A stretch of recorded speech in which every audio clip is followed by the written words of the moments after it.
Selamat malam, Assalamualaikum warahmatullahi wabarakatuh, Bapak Ibu.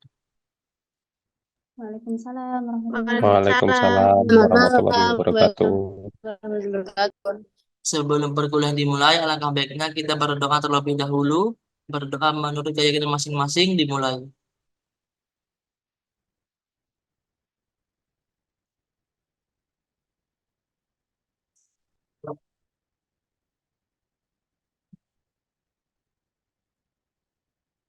Selesai.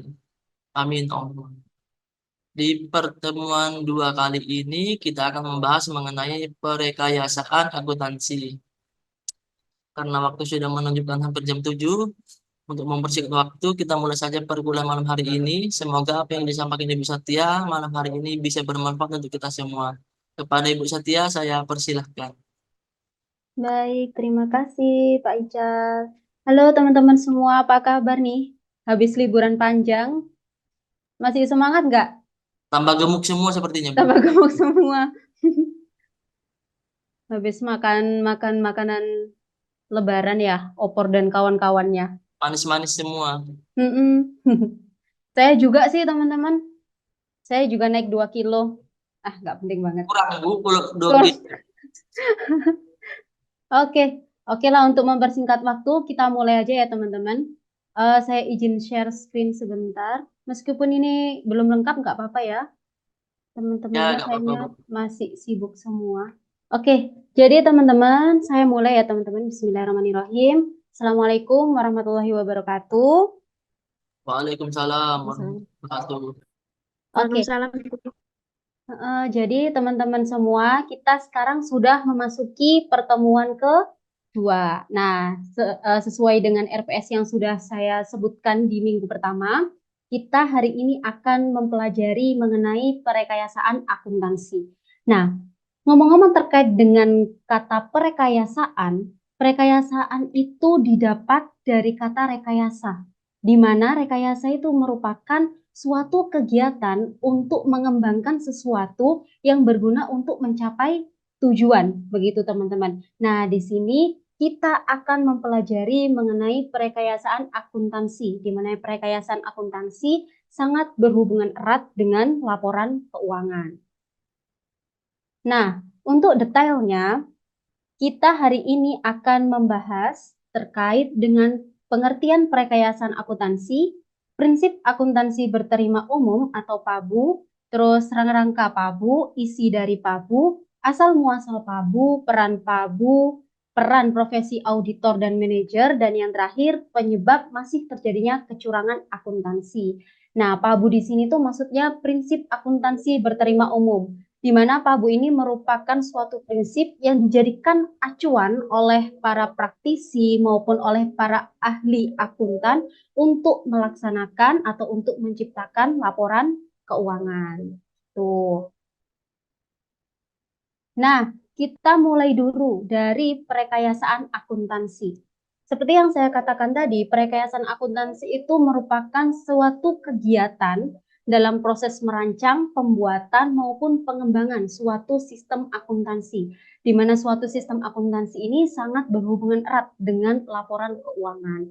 Nah, melalui perekayasaan akuntansi, teman-teman, kita bisa mempelajari atau menjawab pertanyaan bagaimana suatu kegiatan operasi perusahaan dapat dijelaskan melalui laporan keuangan tanpa harus menyaksikan secara langsung.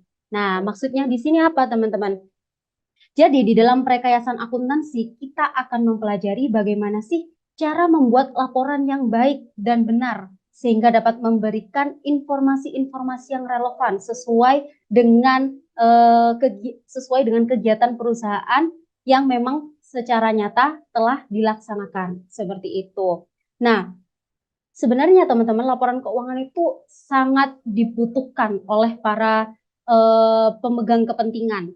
Terus itu laporan keuangan itu juga sangat membantu mereka dalam mempelajari terkait dengan bagaimana sih perusahaan tersebut berjalan seperti itu. Nah, laporan keuangan sendiri itu bisa dikatakan sama kayak atlas. Nah, kira-kira dari teman-teman semua ada nggak yang bisa menyebutkan apa sih persamaan dan perbedaan antara laporan keuangan dengan atlas? Ada yang pengen menjawab?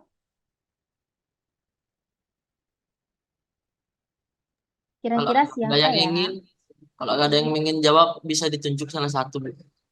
Oke, begitu. Ada nggak kira-kira? Siapa ya? Coba Pak Reza Setiawan, monggo Pak. Kira-kira apa sih perbedaan atau persamaan antara laporan keuangan dengan atlas?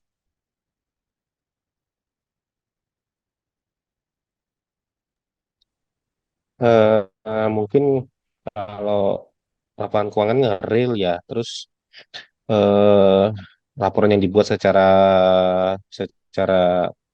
langsung, terus Atlas ini kan untuk melihat langsung lah isinya. Kalau menurut saya sih itu. Oke, oke, mungkin terima kasih Pak Reza. Mungkin ada yang lain teman-teman? Siapa ya? Mbak Tusmiani? Ya, kira-kira apa Mbak?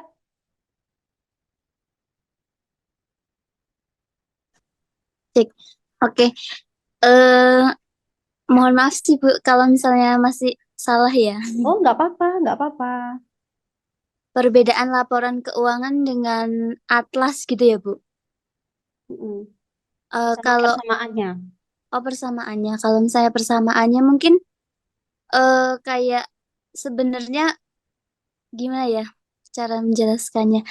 Mungkin hampir-hampir sama dengan yang disebutkan Pak Reza tadi itu ya mungkin ya. Kalau misalnya laporan keuangan itu berdasarkan realnya, maksudnya berdasarkan apa yang sudah terjadi, terus maksudnya gambaran yang sudah pasti. Terus kalau misalnya Atlas mungkin hanya gambaran beberapa, maksudnya nggak sedetail laporan keuangan gitu. Mungkin ya Bu ya. Oke, oke, terima kasih Mbak Tusmiani. Oke, teman-teman. Jadi begini ya, teman-teman. Kita akan membahas yang pertama terkait dengan persamaan dari atlas dan laporan keuangan. Di mana laporan keuangan dan atlas ini, teman-teman, memiliki kesamaan, yaitu sama-sama membantu pembaca untuk memahami suatu objek tanpa turun langsung ke lapangan. Nah, begitu teman-teman. Nah, contohnya yang pertama yaitu laporan keuangan di mana dengan adanya laporan keuangan, orang-orang yang ingin mengetahui keadaan suatu perusahaan, gak perlu teman-teman datang ke pabrik, gak perlu. Misalkan pengen tahu gimana sih kondisi perusahaan Unilever saat ini, nah terus masa iya kita, misalkan kita yang pengen tahu, ujuk-ujuk langsung ke pabriknya Unilever, tanya, wawancara langsung kepada manajernya, kepada direkturnya, kepada karyawannya, itu kan sangat tidak memungkinkan. Nah, maka dari itu ada yang namanya laporan keuangan, di mana laporan keuangan ini membantu kita untuk memahami bagaimana kondisi kinerja suatu perusahaan. Jadi kalau teman-teman pengen tahu misalkan bagaimana ya kondisi perusahaan Unilever sekarang, tinggal baca laporan keuangan. Apalagi laporan tahunan itu kan sekarang sudah sangat lengkap sekali. Tidak hanya isinya itu tidak hanya laporan keuangan saja, tapi juga terkait dengan penjelasan-penjelasan yang lain, mulai dari visi misi, terus itu apa saja yang dilakukan oleh perusahaan, itu sangat lengkap sekali. Begitupun dengan atlas, teman-teman. Nah, atlas ini juga membantu pembaca untuk mengetahui bagaimana sih kondisi geografis suatu wilayah. Nah, gitu. Misalkan teman-teman yang suka Korea-Korea nih. Nah, biasanya itu kan banyak sekali ya konflik antara Korea Utara dengan Korea Selatan. Nah, terus kalian tiba-tiba kepikiran, gimana ya bentuk atau apa wilayah geografisnya perbedaan antara Korea Selatan dengan Korea Utara gitu. Nah, nggak mungkin juga kan kita untuk mengetahui hal tersebut langsung datang ke Korea Utara dan Korea Selatan. Apalagi datang ke Korea Utara, nggak bisa pulang kita. Kayak gitu. Nah, jadi ketika kita ingin tahu bagaimana kondisi wilayah geografis suatu negara ataupun suatu kota, suatu provinsi, kita hanya perlu membaca atlas. Nah, seperti itu teman-teman. Untuk perbedaannya, laporan keuangan itu berfokus pada suatu perusahaan, kinerja suatu perusahaan, kalau atlas itu berfokus pada wilayah geografis. Geografisnya bagaimana, apakah ada pegunungan, kayak gitu. Apalagi sekarang udah ada Google Maps ya. Ketika ketika kita pengen apa ya, pengen jalan-jalan ke Jepang gitu ya. nggak usah datang jauh-jauh ke Jepang. Kita bisa lihat di Google Maps, udah bisa lihat. Kita scroll-scroll aja ke Jepang itu udah nyampe. Nah, kayak gitu.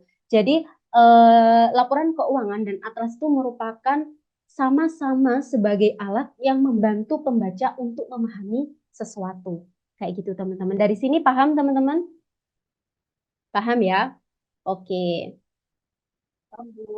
Oke. Nah, terus pertanyaan selanjutnya. Sebenarnya kalau misalkan laporan keuangan itu dapat mencerminkan kinerja suatu perusahaan, kira-kira apa sih yang perlu diperhatikan ketika menciptakan suatu laporan keuangan seperti itu? Nah, jadi sebagai seorang akuntan ya teman-teman, di sini saya masih membicarakan sebagai akuntan. Jadi seorang akuntan, terutama praktisi yang bertugas untuk menciptakan suatu laporan keuangan, mereka harus mengacu pada prinsip akuntansi berterima umum, teman-teman. Nah, di mana prinsip akuntansi berterima umum itu merupakan suatu prinsip-prinsip yang digunakan untuk acuan sebagai acuan para praktisi dalam menyusun laporan keuangan. Di mana prinsip akuntansi berterima umum ini, teman-teman, terdiri atas standar akuntansi dan juga sumber-sumber lainnya, kayak peraturan pemerintah, praktek pelaporan yang sehat, terus itu juga buku pedoman, terus ada lagi kayak dari perkuliahan, materi teori akuntansi seperti ini. Nah, itu bisa dikatakan sebagai prinsip akuntansi berterima umum. Namun di dalam prinsip akuntansi berterima umum ini yang paling penting, yang diutamakan, ya, yang digunakan untuk mengacu, yang paling penting adalah standar akuntansi. Kalau teman-teman sering dengar SAK, nah itu merupakan standar akuntansi Indonesia. Nah, terus bagaimana sih PABU itu bisa terbentuk? Jadi teman-teman, prinsip akuntansi berterima umum itu nggak ujuk-ujuk langsung terbentuk, teman-teman. Jadi di dalam suatu negara, di tiap-tiap suatu negara, itu prinsip akuntansi berterima umumnya itu berbeda-beda.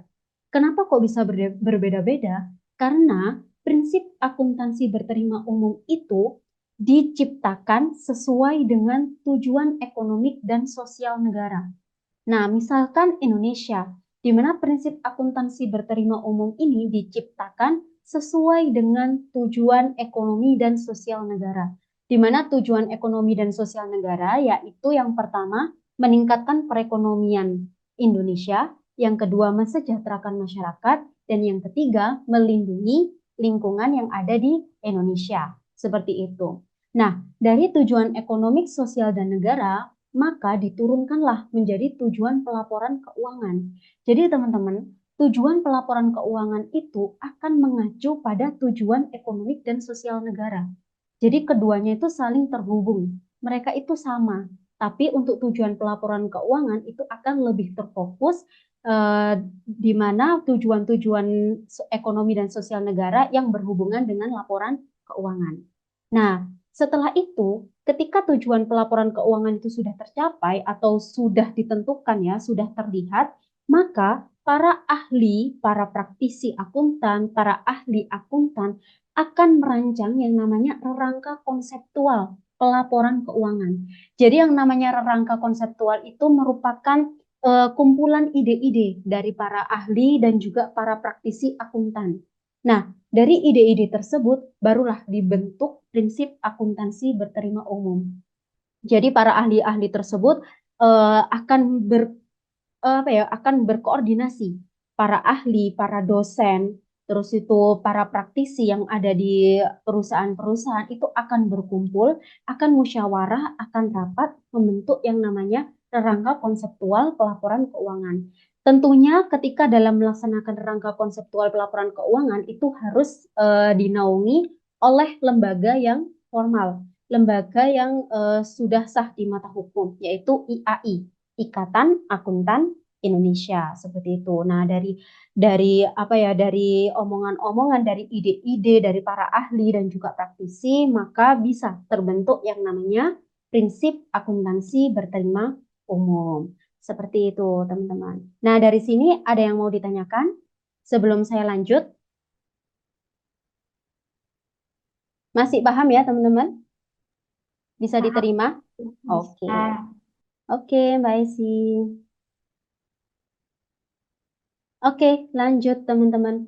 Nah, jadi teman-teman, PABU, prinsip akuntansi berterima umum itu memiliki yang namanya rerangka, di mana rerangka PABU itu terdiri dari landasan konseptual dan landasan operasional atau praktik. Di mana seperti yang sudah saya sebutkan, landasan konseptual itu itu dapat digambarkan dengan rangka dasar penyusunan dan penyajian laporan keuangan. Jadi landasan konseptual itu diciptakan oleh ide-ide atau oleh ilmu-ilmu yang dikeluarkan oleh para ilmuwan, para praktisi, seperti itu sehingga memunculkan yang namanya rangka dasar penyusunan dan penyajian laporan keuangan. Nah, selain landasan konseptual, PABU itu juga terdiri dari landasan operasional atau praktik. Nah, landasan operasional atau praktik inilah yang dijadikan fokus oleh praktisi dalam menciptakan suatu laporan keuangan. Nah, di sini landasan operasional atau praktik, teman-teman, itu dibagi menjadi 3 tingkatan. Yang ada tingkat 1, tingkat 2, dan tingkat 3. Di mana tingkat-tingkat ini disesuaikan dengan prioritas yang harus diperhatikan oleh praktisi. Yang pertama yaitu tingkat 1. Jadi ketika melaksanakan atau menciptakan suatu laporan keuangan, praktisi itu harus melihat yang namanya pernyataan standar akuntansi keuangan dan juga interpretasi pernyataan standar akuntansi keuangan. Benar. Nah, ini tuh ada di dalam PSAK yang diturunkan oleh IAI, yang diciptakan oleh IAI.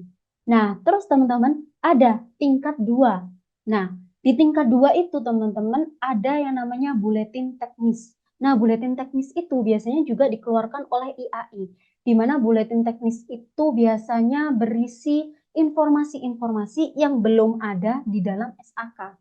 Informasi-informasi tambahan. Contohnya kalau kayak misalkan ada praktek yang terlalu sulit untuk dijelaskan oleh SAK, maka akan dimasukkan ke dalam buletin teknis. Seperti itu.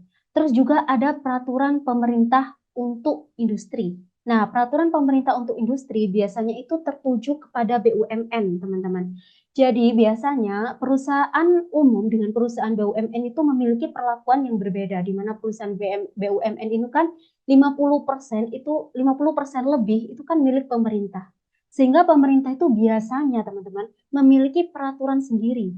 Oleh karena itu, ketika kita membahas mengenai BUMN, maka yang harus diperhatikan selain SAK yakni peraturan pemerintah untuk industri. Terus juga pedoman atau praktek akuntansi industri. Nah, biasanya kalau pedoman atau praktek akuntansi industri itu biasanya untuk perusahaan-perusahaan tertentu, kayak bank, terus itu perusahaan gula biasanya itu memiliki praktek-praktek akuntansi tersendiri, memiliki pedoman tersendiri.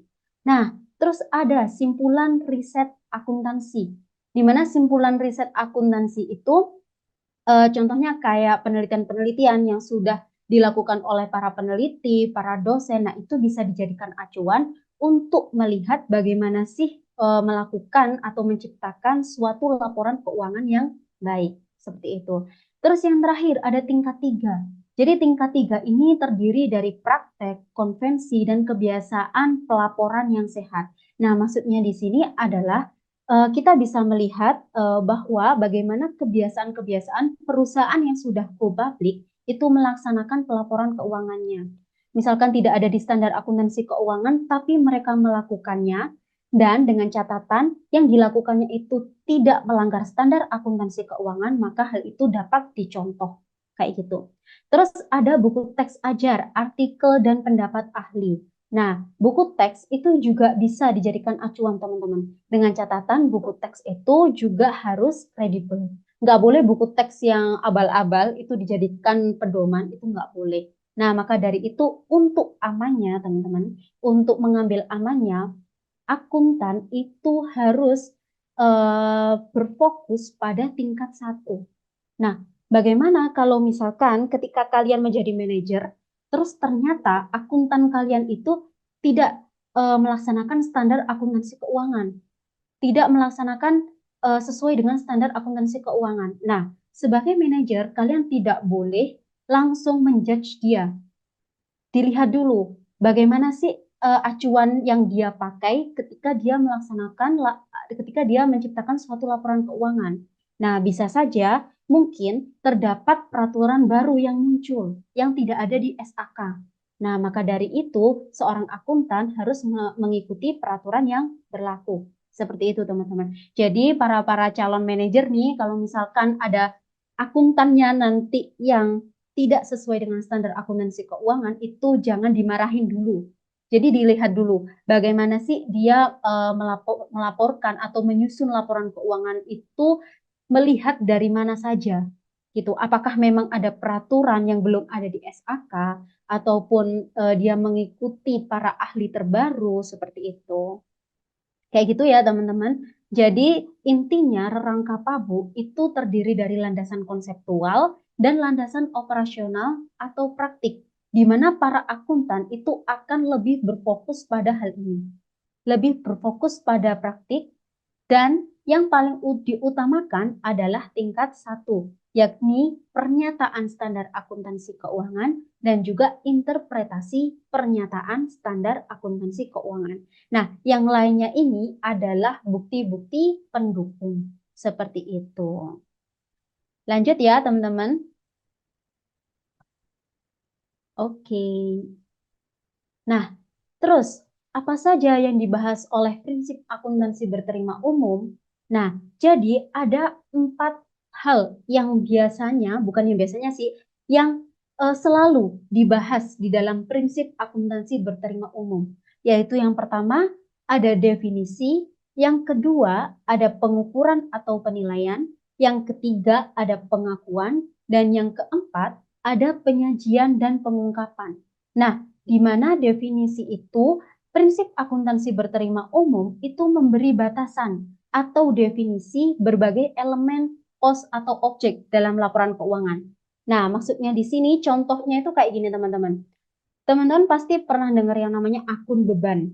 Nah, di mana akun beban itu teman-teman sesuai dengan SAK tidak boleh dicatat hanya beban saja. Harus ada embel-embelnya, misalkan beban gaji, terus beban asuransi, kayak gitu. Nah, nggak boleh hanya beban saja. Karena apa? Kalau misalkan ditulis beban saja, itu akan memunculkan arti-arti yang lainnya. Misalkan pembaca yang nggak tahu beban apa nih? Masa beban kehidupan? Masa beban keluarga? Nah, kayak gitu. Kan itu sangat tidak jelas gitu kan, teman-teman. Jadi memang harus dijelaskan secara rinci, misalkan beban gaji, beban asuransi, seperti itu. Nah, terus yang kedua yaitu pengukuran. Nah, di sini pengukuran atau penilaian itu menentukan jumlah rupiah yang harus dilekatkan ke objek yang terlibat dalam suatu transaksi keuangan. Contohnya, bagaimana sih cara menulis jumlah rupiah yang harus ditetapkan di dalam suatu aset? Kayak gitu. Nah, ketika kita membeli suatu aset, maka yang harus dicantumkan adalah harga pembelian tersebut. Nah, contohnya kayak gitu. Terus yang ketiga yaitu pengakuan. Nah, maksudnya pengakuan di sini, PABU atau prinsip akuntansi ini akan menjelaskan kira-kira transaksi mana sajakah yang harus dimasukkan ke dalam laporan keuangan. Kira-kira mana saja sih transaksi yang tidak dimasukkan ke dalam laporan keuangan? Nah, itu sudah dibahas di dalam prinsip akuntansi berterima umum. Begitupun dengan penyajian dan pengungkapan, teman-teman. Jadi penyajian dan pengungkapan itu udah ada aturannya sendiri dari prinsip akuntansi berterima umum. Nah, kenapa sih kok harus dibahas oleh prinsip akuntansi berterima umum terkait dengan hal ini? Karena teman-teman, setiap perusahaan itu harus menerapkan satu prinsip akuntansi berterima umum yang sama. Misalkan di Indonesia, itu kan banyak sekali perusahaan-perusahaan yang sudah go public, kayak gitu. Misalkan sektor makanan itu kan ada Indofood dan Mayora. Nah, ketika kita sebagai investor, kita ingin membandingkan di antara dua perusahaan ini, manakah perusahaan yang memiliki kinerja yang paling baik, di antara keduanya, seperti itu. Nah, bagaimana cara menentukannya? Maka kita harus melakukan perbandingan terhadap laporan keuangan. Nah, maka dari itu, agar suatu laporan keuangan itu dapat dibandingkan, maka kedua-duanya harus berpatokan pada prinsip akuntansi berterima umum yang sama. Seperti itu. Nah, terus muncul pertanyaan. Nah, tadi kan disebutkan bahwa prinsip akuntansi berterima umum di setiap negara itu berbeda. Bagaimana caranya kita membandingkan antara laporan keuangan Indonesia dengan laporan keuangan perusahaan yang ada di Singapura misalkan. Nah, teman-teman harus santai. Nah, maksudnya di sini adalah prinsip akuntansi berterima umum. Secara umum memang seluruh dunia itu berbeda, tapi prinsipnya itu sama, teman-teman. Jadi secara garis besar itu sama, tapi perbedaannya itu hanya sedikit-sedikit saja. Sehingga masih bisa diperbandingkan antara laporan keuangan dari perusahaan Indonesia dan laporan keuangan dari perusahaan Singapura. Seperti itu. Terus selanjutnya, nah ini ada pertanyaan, apakah Pak Bu bisa mengalami perkembangan? Sudah dengar ya? Sudah, Bu. Sudah.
teman-teman. Bentar. Nah, oke.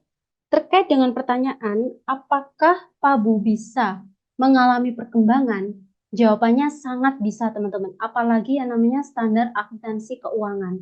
Dulu, teman-teman, pada zaman dahulu, standar akuntansi itu hanya SAK aja, teman-teman. Hanya ada standar akuntansi keuangan. Nah, karena semakin lama, semakin berkembangnya zaman, itu kebutuhan atau tujuan dari suatu negara itu akan berubah seiring dengan berkembangnya waktu. Nah, maka dari itu muncul yang namanya SAK etap, SAK EMKM, dan juga PSAK syariah. Di mana SAK itu merupakan standar akuntansi yang digunakan oleh perusahaan-perusahaan yang go public.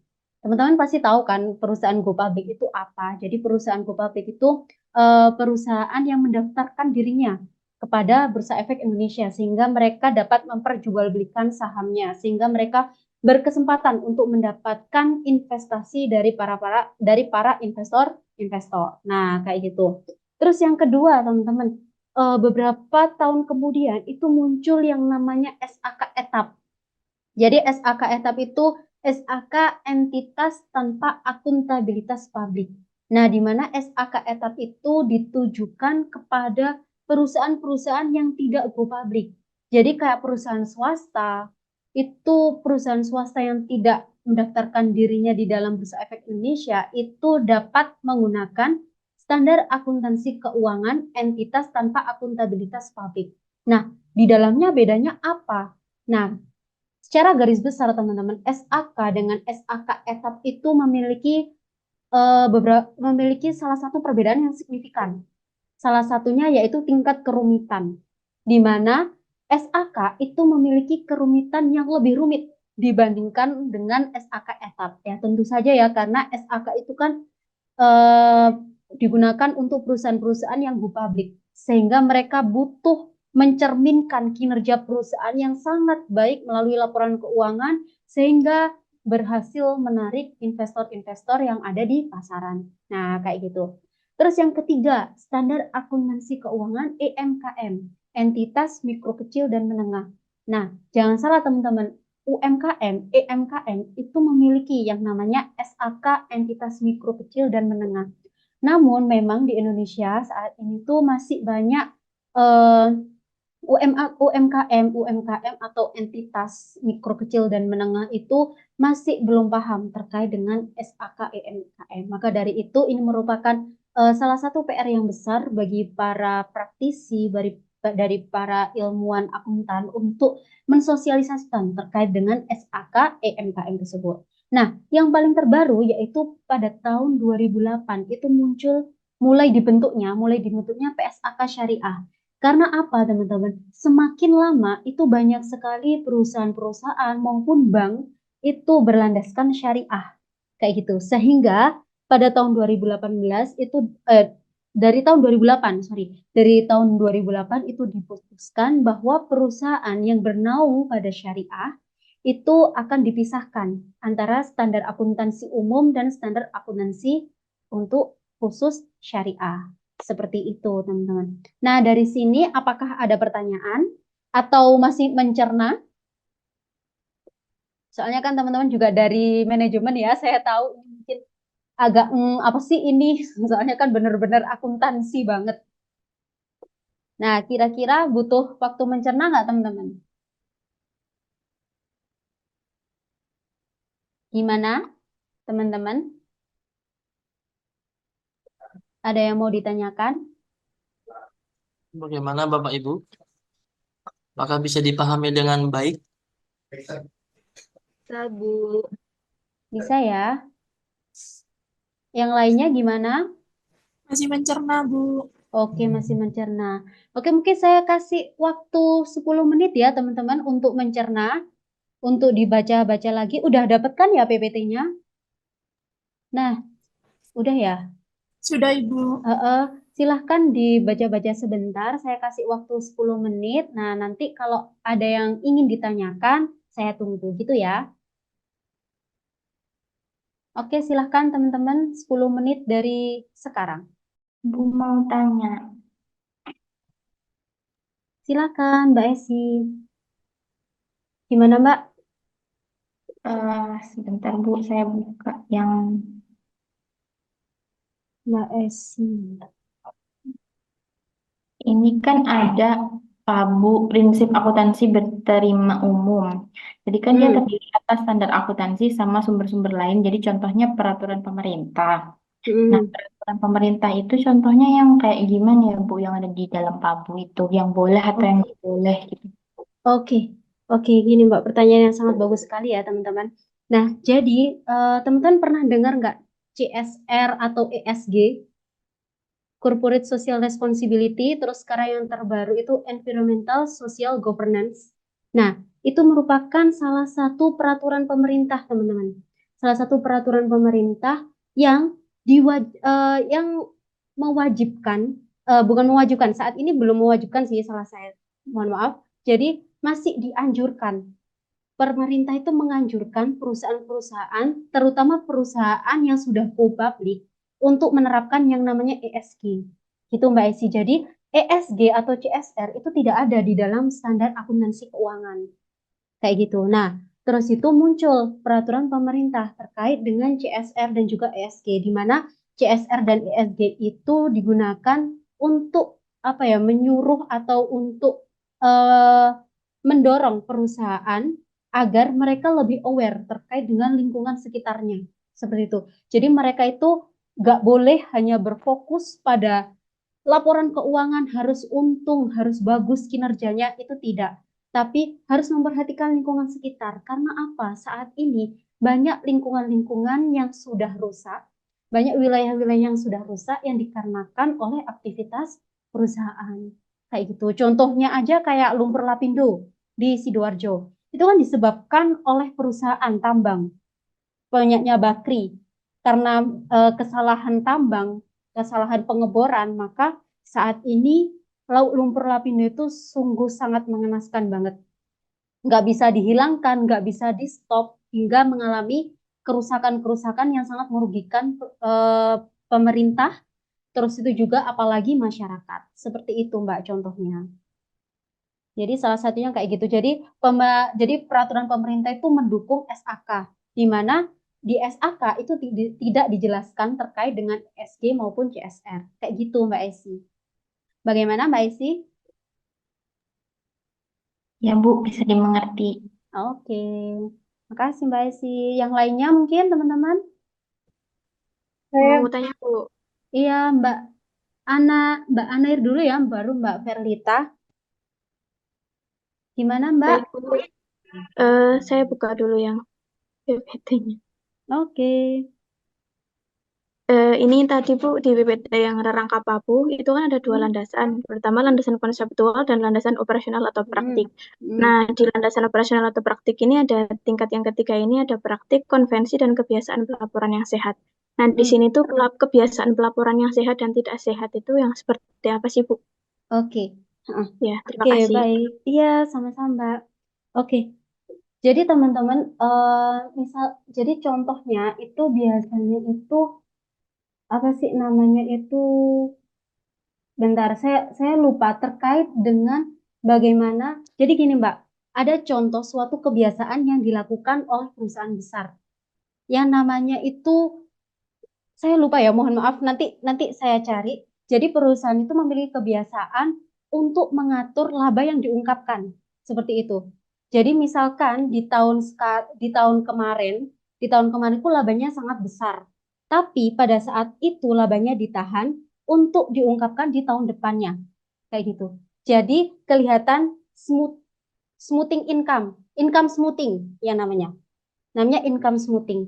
Jadi seperti itu. Nah, untuk hal tersebut masih diperbolehkan asalkan tidak merugikan para investor. Kayak gitu. Terkait dengan kebiasaan baik dan jelek itu tergantung SAK dan juga tergantung dengan apakah kebiasaan tersebut merugikan investor. Seperti itu, Mbak. Jadi ketika ada kebiasaan yang memang tidak disebutkan di dalam SAK, namun juga tidak melanggar SAK, itu diperbolehkan. Alangkah lebih baik ketika kebiasaan itu didukung oleh misalkan adanya buletin, didukung oleh pernyataan-pernyataan dari para ahli itu diperbolehkan. Begitu, Mbak. Jadi kuncinya pokoknya kebiasaan yang baik itu kebiasaan yang tidak merugikan investor dan juga tidak melanggar standar akuntansi keuangan. Seperti itu, Mbak Anairlani. Baik, Namanya Bu. income Terima smoothing, Bu. kasih. Bu, Mbak. Iya, sama-sama. Baik, Bu. Paham ya? Mm-mm. Paham, Bu. Bagus. Oke. Silakan Mbak Verlita selanjutnya. Bu, ini kan sempat baca tentang SAK entitas privat. Itu kenapa SAK entitas privat dikatakan lebih mudah dan Mm-mm. sederhana daripada SAK? Oke. Makasih Mbak Verlita. Bagus sekali ya pertanyaannya teman-teman dari ketiga teman kita. Jadi untuk SAK privat, teman-teman, itu sama kayak SAK etap, Mbak. Nah, SAK etap atau itu nama lainnya yaitu SAK privat itu digunakan oleh perusahaan-perusahaan swasta, perusahaan-perusahaan yang tidak go public. Kenapa kok lebih mudah? Karena teman-teman, karena mereka pelaporan keuangannya itu hanya digunakan untuk kasarannya itu untuk mengetahui kira-kira kinerja saya baik atau enggak ya, seperti itu. Jadi hanya digunakan untuk lingkup dirinya sendiri, bukan digunakan untuk menarik para investor.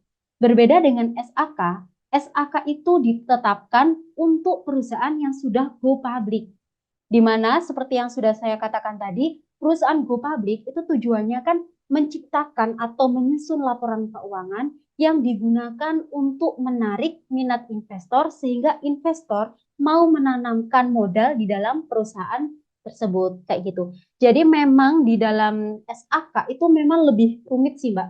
Lebih rumit. Jadi di SAK etap itu biasanya nggak apa-apa diperbolehkan hanya mencantumkan laporan keuangannya saja.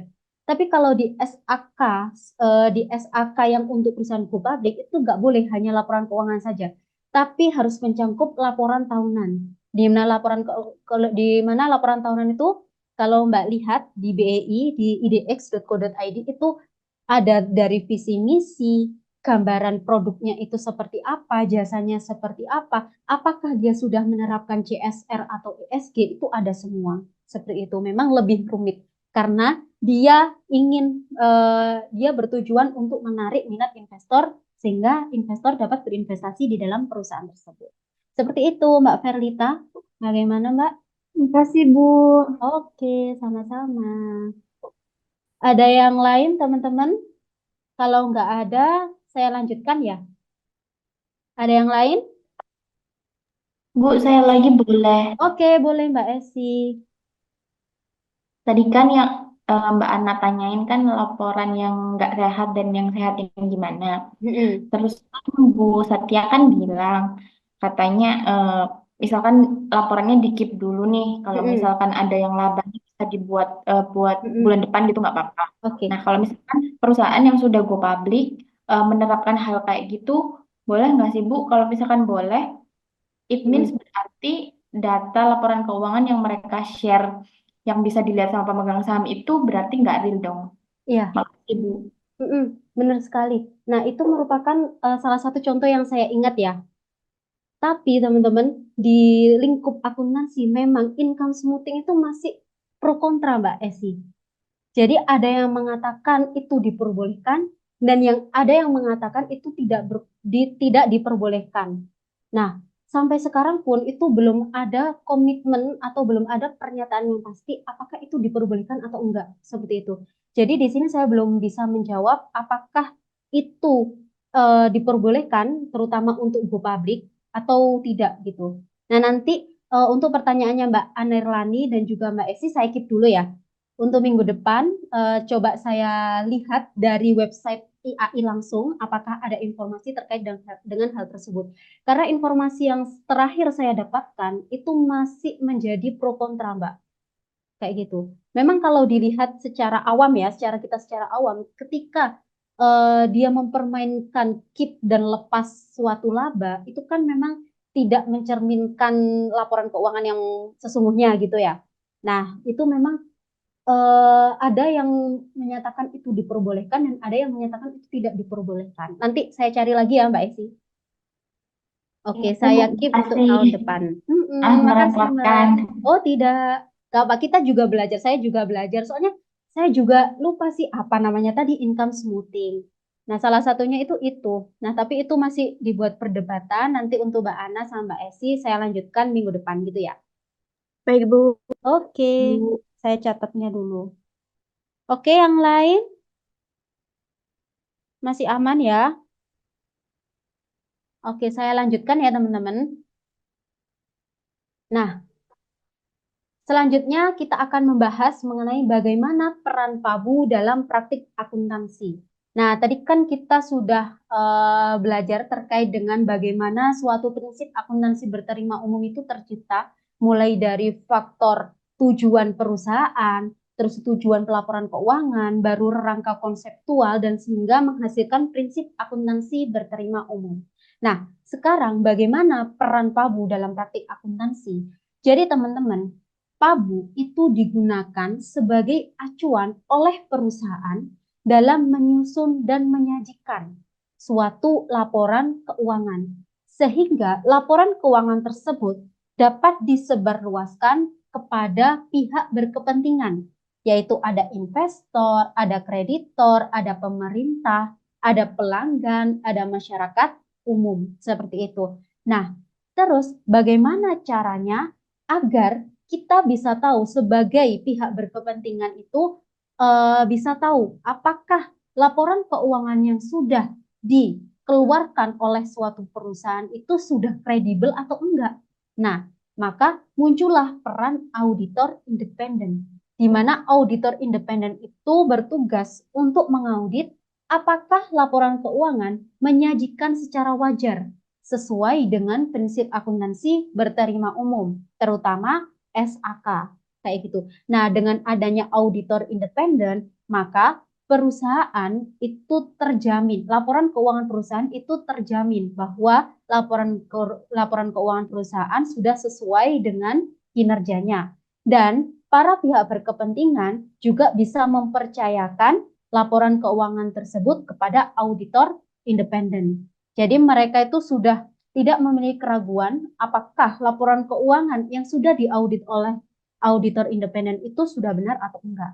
Nah, seperti itu. Namun teman-teman, ada juga di dalam ya namanya di dalam suatu pekerjaan ya, ada yang baik dan ada yang benar. Banyak juga auditor itu yang tidak independen. Seharusnya namanya aja auditor independen. Berarti dia kan harus independen. Tidak boleh diganggu oleh siapapun.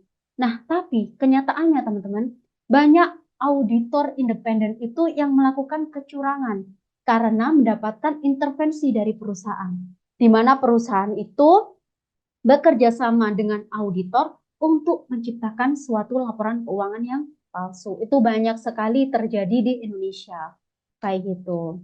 Nah, jadi intinya di sini auditor independen itu sangat penting untuk menjamin apakah laporan keuangan tersebut sesuai dengan prinsip akuntansi berterima umum. Kayak gitu.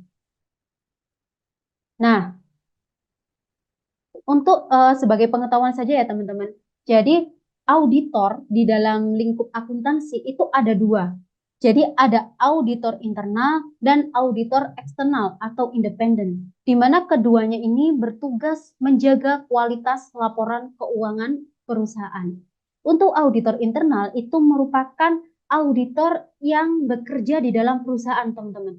Jadi dia itu membantu manajer untuk memastikan bahwa laporan keuangan yang diciptakan atau yang disusun oleh akuntan itu sudah benar atau tidak. Terus bagaimana kinerja operasional suatu perusahaan itu apakah sudah sesuai dengan SOP atau enggak. Nah, itulah tugas dari auditor internal.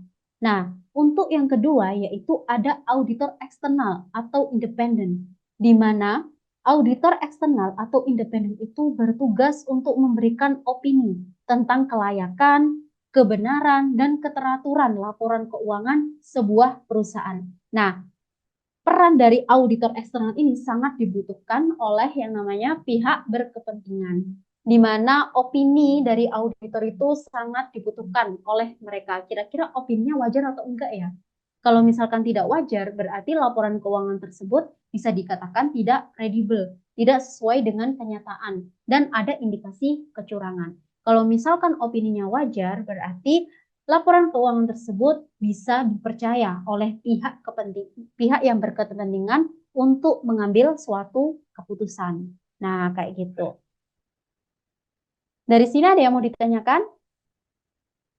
Belum ya? Bu, Ada yang mau tanya? saya Bu. Oke, Mbak Tessa. Ibu tadi kan menyampaikan mengenai audit Bu, Iya, yang iya. salah satunya itu ada audit apa tadi Bu yang dia sendiri? Auditor internal, Satunya lagi eksternal, independen. ya independen. Oke. Nah itu audit independen tuh dari mana Bu asalnya? Maksudnya seseorang untuk nge-audit satu perusahaan itu dia Oke. dari mana asalnya gimana? Maksudnya sistematikanya Oh, sampai dia tuh independen tapi kan nggak mungkin tiba-tiba dia mau nge-audit satu perusahaan gitu. iya. Oke. Apakah ada permintaan dan lain sebagainya gitu? Terima Oke, kasih. iya sama-sama. Oke, saya ceritakan sedikit ya. Pertanyaan yang sangat bagus sekali, Mbak. Nah, jadi auditor independen atau auditor eksternal itu merupakan auditor yang memang berdiri sendiri di luar perusahaan. Jadi kalau Mbak Tessa tahu itu ada yang namanya kantor akuntan publik. Pernah dengar ya, Mbak ya? Ada Ernst Young, ada Deloitte, dan lain sebagainya. Nah, itu merupakan salah satu contoh auditor eksternal. Nah, lalu bagaimana caranya kok bisa suatu auditor independen atau auditor eksternal itu tiba-tiba mengaudit suatu perusahaan? Nah, biasanya teman-teman, ketika suatu perusahaan itu membutuhkan yang namanya audit, jadi apalagi perusahaan yang go public ya, mereka itu sangat membutuhkan yang namanya opini dari auditor untuk memberikan jaminan bahwa laporan keuangan mereka itu sudah benar sehingga dapat disebarluaskan kepada investor dan investor percaya kepada laporan keuangan tersebut. Nah, kayak gitu. Nah, kembali lagi bagaimana caranya auditor eksternal itu kok ujuk-ujuk atau tiba-tiba mengaudit suatu perusahaan. Biasanya Mbak, perusahaan itu membuka yang namanya tender. Tahu nggak? Tahu ya Mbak ya? Jadi ketika perusahaan itu membutuhkan yang namanya auditor, itu mereka mengumumkan kepada beberapa KAP yang mereka percaya.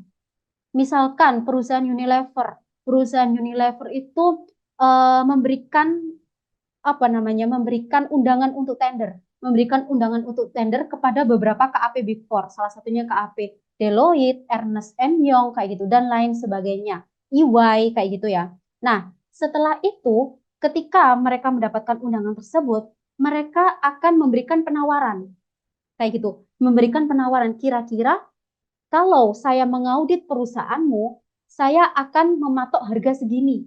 Nah, kayak gitu. Kira-kira setuju nggak? Nah, kalau misalkan perusahaan nggak setuju, ya udah berarti kalah tender. Kayak gitu. Jadi yang menang misalkan EY mematok harga 50 juta, Deloitte mematok harga 40 juta. Otomatis perusahaan mengambil yang 40 juta.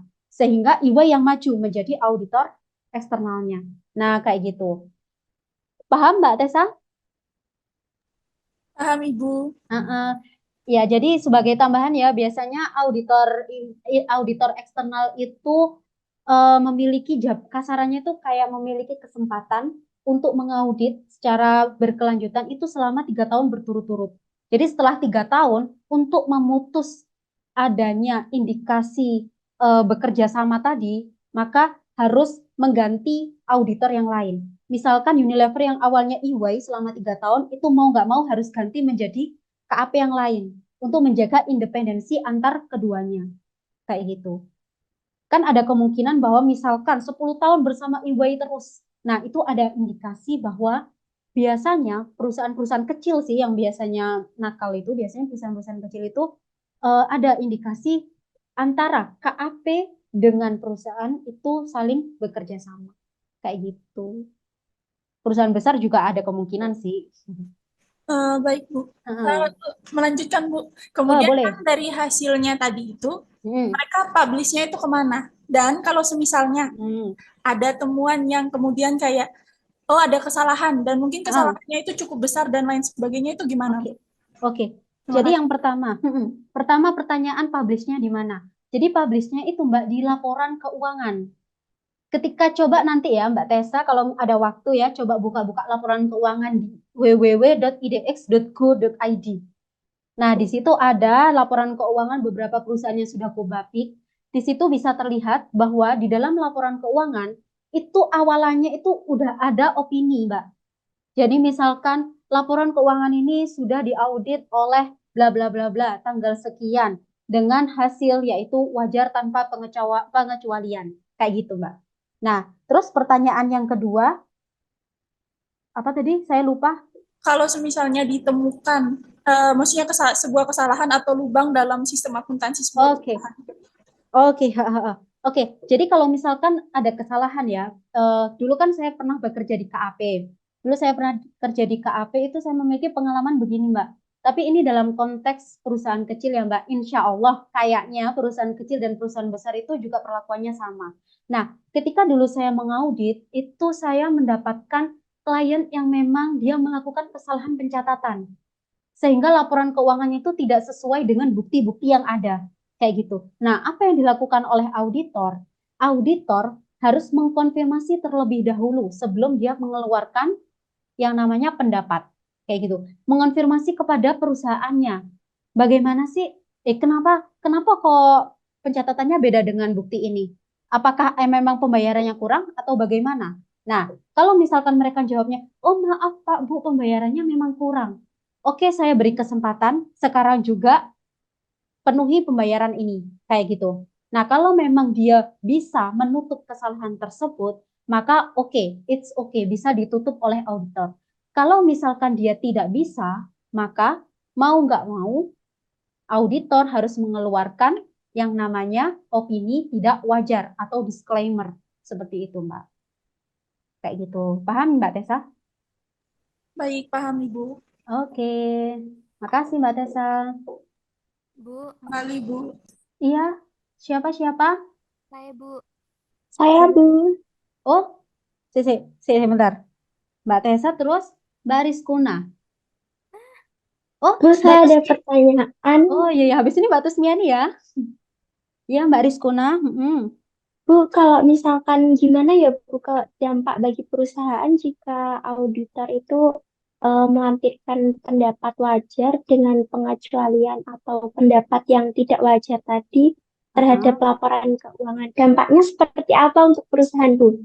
Oke, makasih Mbak Rizkuna Alfi. Nah, otomatis ya Mbak ya, yang namanya laporan audit itu sangat-sangat dipercaya oleh yang namanya investor. Kayak gitu. Nah, ketika investor itu membaca bahwa laporan keuangannya itu tidak wajar atau wajar tanpa pengecualian itu sudah memberikan notes tersendiri bagi investor bahwa kedepannya perusahaan ini akan tidak baik seperti itu. Karena apa? Karena laporan keuangannya aja pun bermasalah.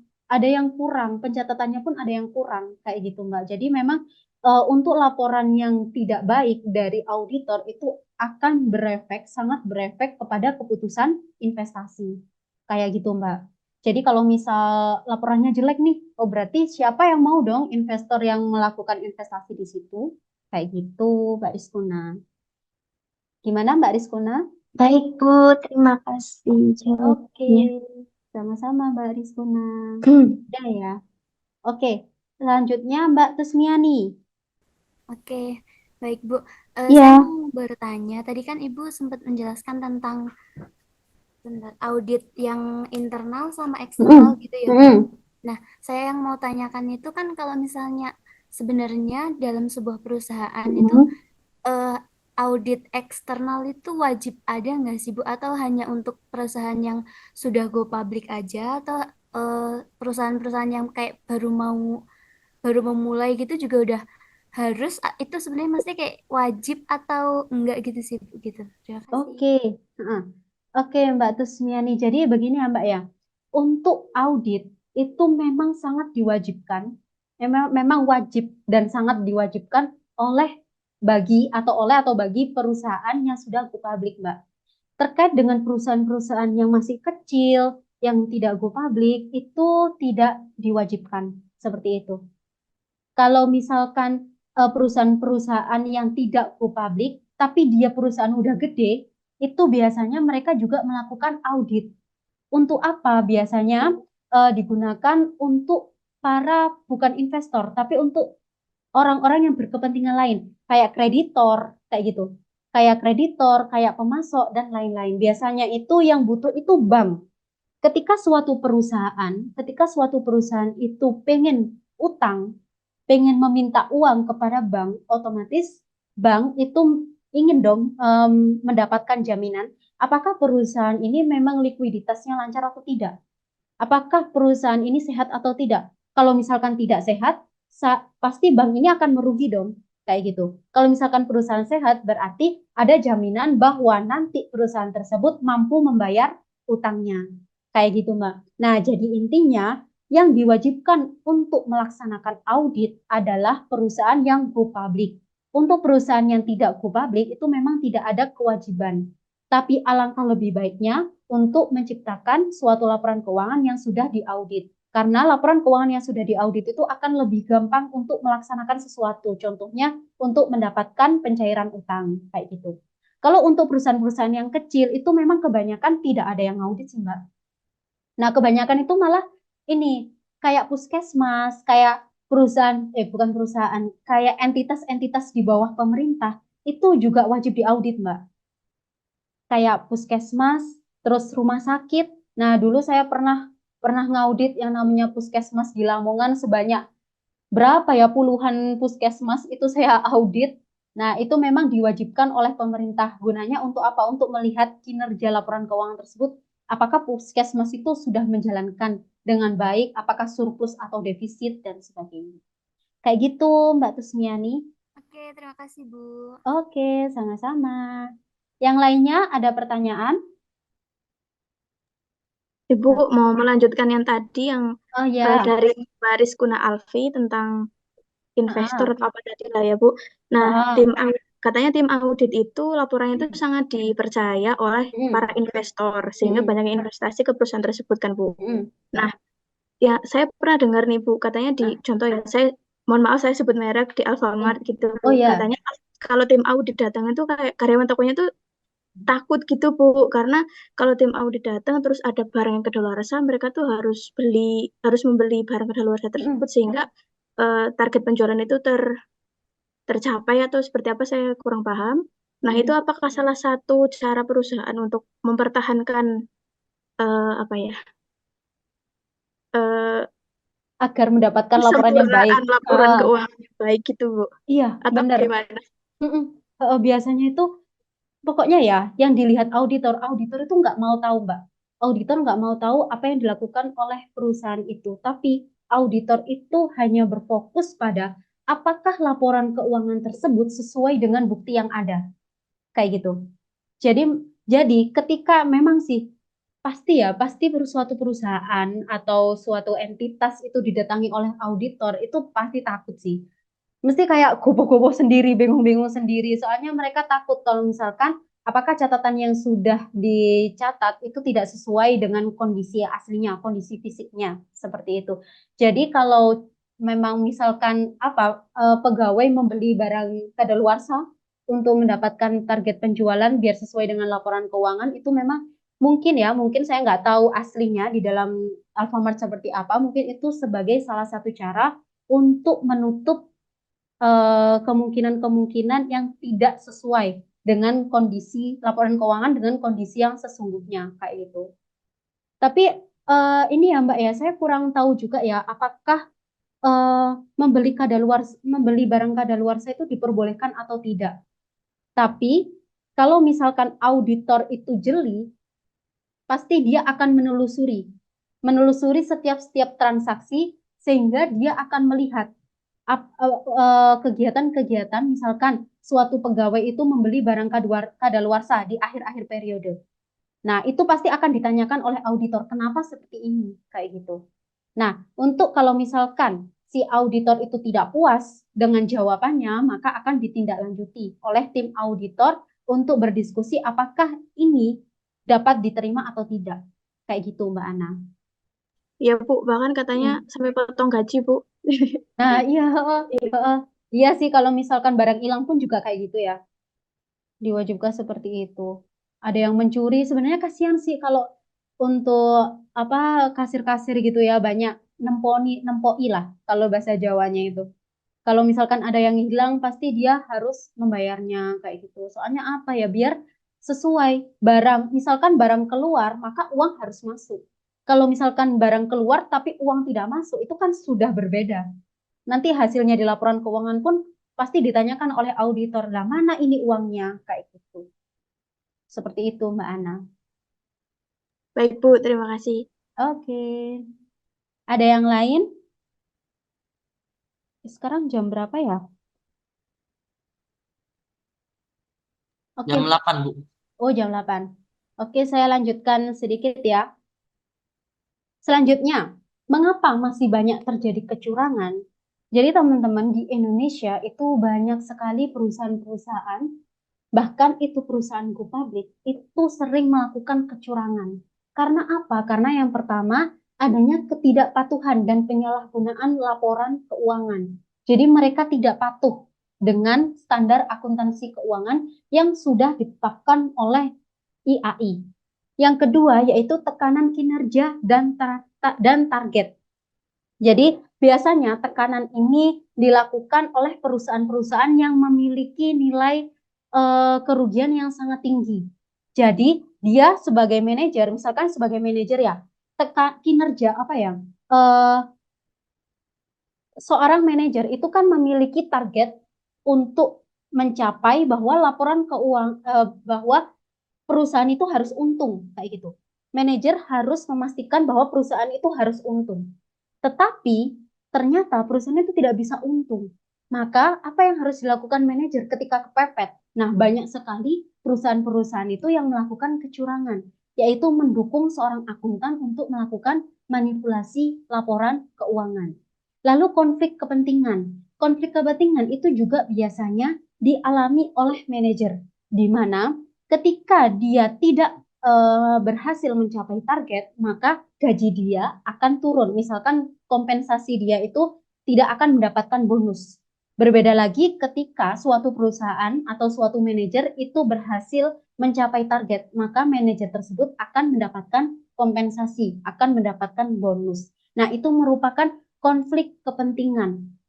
Perusahaan, manajer itu akan lebih secara naruli ya, manajer itu akan lebih berfokus pada gaji yang ia dapatkan. Oh, aku dapat bonus. Oh, aku harus mencapai target perusahaan dengan cara apapun sehingga saya mendapatkan bonus. Nah, itu yang namanya konflik kepentingan.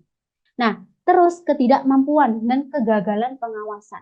Nah, ketika pengawasan di suatu perusahaan itu sangat jelek, maka yang patut disalahkan itu adalah yang pertama, manajer. Yang kedua, yaitu auditor internal. Karena apa? Karena auditor internal dan manajer itu kerjaannya itu dia itu menjamin bahwa pengawasan yang dilakukan oleh perusahaan itu sudah baik. Seperti itu. Nah, jadi di sini manajer itu, teman-teman, calon-calon manajer itu sangat-sangat dibutuhkan perannya dalam melakukan pengawasan di dalam suatu perusahaan. Kayak gitu. Nah, jadi penyebab-penyebab terjadinya kecurangan di dalam laporan keuangan itu didukung oleh yang namanya teori fraud triangle, teman-teman. Jadi di dalam teori fraud triangle itu dijelaskan bahwa penyebab seseorang melakukan kecurangan, terutama seorang manajer, itu ada 3, yaitu ada pressure atau tekanan, opportunity, kesempatan, dan rasionalisasi. Nah, untuk pressure, contohnya itu kayak tadi. Jadi manajer itu memiliki kewajiban untuk mencapai target suatu perusahaan, tapi ternyata dia tidak mampu. Nah, karena dia takut dipecat atau gajinya diturunkan, maka mau gak mau dia melakukan kecurangan untuk mendapatkan target perusahaan tersebut. Nah, itu salah satu faktornya. Yang kedua yaitu opportunity, di mana ketika pengawasan yang dilakukan oleh auditor internal, yang dilakukan oleh suatu perusahaan itu tidak baik, maka manajer itu teman-teman bisa aja melakukan kecurangan. Dia diam-diam melakukan kecurangan tanpa sepengetahuan auditor internal. Seperti itu. Jadi di sini manajer seharusnya membantu auditor internal untuk melakukan pengawasan, tapi banyak kasus manajer itu malah melakukan kecurangan tanpa sepengetahuan auditor internal. Kayak gitu. Terus rationalization atau rasionalisasi. Jadi rasionalisasi itu perasaan bahwa apa yang saya lakukan itu benar gitu. Jadi kebanyakan kasus itu gini, manajer atau perusahaan itu melakukan kecurangan. Dia bilang, dia membela.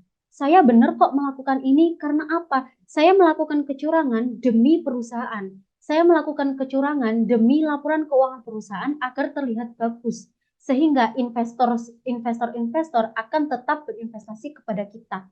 Seperti itu. Jadi rasionalisasi itu perasaan merasa bahwa apa yang ia lakukan itu benar dan patut dilindungi, bukan hal yang salah dalam melakukan kecurangan. Nah, kayak gitu.